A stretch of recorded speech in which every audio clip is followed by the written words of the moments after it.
witnessed and what you saw really was a gift.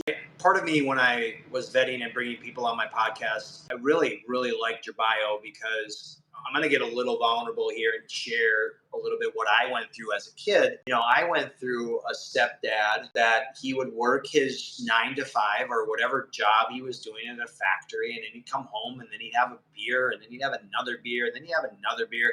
And then he did this. And then there was no dialogue. Then he went to bed, and then it was repeat. And then mom and dad would then, I can remember this, they would go to bars. They would go to bars on weekends. And I remember literally here, Jackie, is I got so fed up with being in the bars because I had to be with them. I ran, just took off, and I started running. And I was crying, and it's a really kind of scary, sad story. Eventually I came back, but I was just like, oh, like, what do you say to those people? Because I'm the opposite now of, and not only that, Jackie, I saw so much physical abuse because of alcohol, because my stepdad would go out and he would drink, and then he would come back loaded. And my mom and my stepdad would get in a physical altercation, and I witnessed this and I've seen this, and it was scary,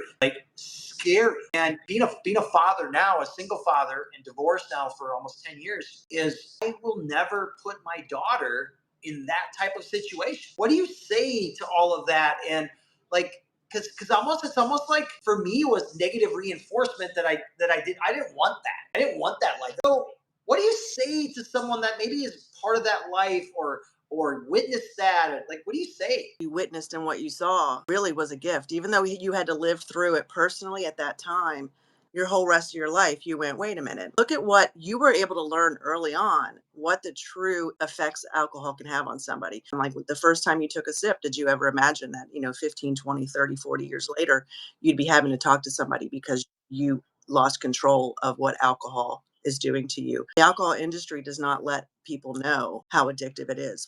Drink responsibly, and do not drink and drive heavy machinery, or don't drink if you're pregnant. Where's all the other side effects? Where's all the long-term side effects? They are the one industry that gets away with it for now, because that is the mission of what me and a lot of people who I know that are coaches in this industry are. We want the accountability by the alcohol industry.